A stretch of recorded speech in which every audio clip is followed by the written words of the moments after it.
welcome to another video from alpacaguild.com. Today we're going to be looking at an experiment that I've been doing with grass to see how much grass we need and what the alpacas like. Now there's a lot to be said for growing plenty of grass, and a lot of people put down various products to help the grass grow. The more grass we've got, the more feed we've got, right? Well, sort of. But actually, grass isn't the only source of feed that alpacas should have. You should be putting down some hay, so they've got some fibre in their diet as well, and they should have plentiful access to that, as well as water, of course.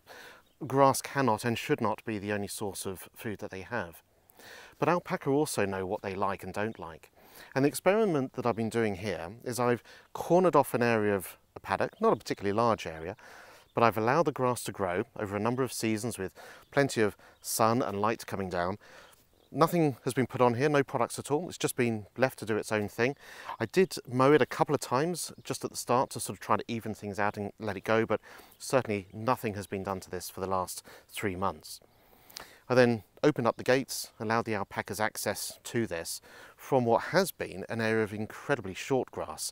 There's almost nothing over there. There's still plenty of grass around the edges they can get to, but just to see what their behaviour would be. At first they were absolutely delighted. They came in here, they were bouncing around and having lots of joy and excited about the new environment they were in. And it was actually more about the environment than it was about the grass. There was a little bit of eating, but not too much. And what I've noticed, observing them over the last couple of weeks, is that the alpaca really aren't overly keen on this long grass here. Now that kind of reinforced something that I'd seen before, where mowing a paddock, almost treating it like a lawn, fairly long grass, but nevertheless a lawn, is a much nicer experience for them. It doesn't have the really tall grasses that grow in amongst the shorter grasses. It's the short ones that they really like, the sweeter ones. The long ones start to get in around their sort of eyes and ears, it tickles their face. They just find it not a very pleasant place to eat. So keeping this mown, keeping it at a level all the way through, not allowing it to get too long, is actually more preferable to them than just allowing them into a really long paddock of grass. Different animals have different ways of eating. They have different preferences to where and what they eat. Cows, for example, love to be put into a paddock that's full of really long, lush grass. Sheep, by contrast, prefer to have things much smaller, much shorter grass. Now, of course, if they're hungry, they'll eat whatever's there, and actually the alpaca will probably start to get this down if I let them do that, but I'll tidy it up for them. It's a nice treat to do so.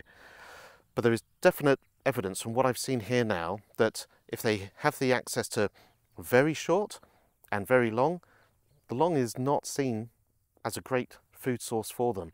They'll come in, they'll pick at it, and then they'll head back to the short area again. So, interesting experiment. What I'm now going to do is get this cut, let you back in, and see what they really think of it. But yeah, thought that was an interesting experiment, wanted to share with you. Perhaps leave a comment down below as to what you might have experienced of letting paddocks grow particularly long, see whether the alpacas preferred that versus running it quite short. And yeah, be interested to hear your thoughts. Thank you very much for watching this short video.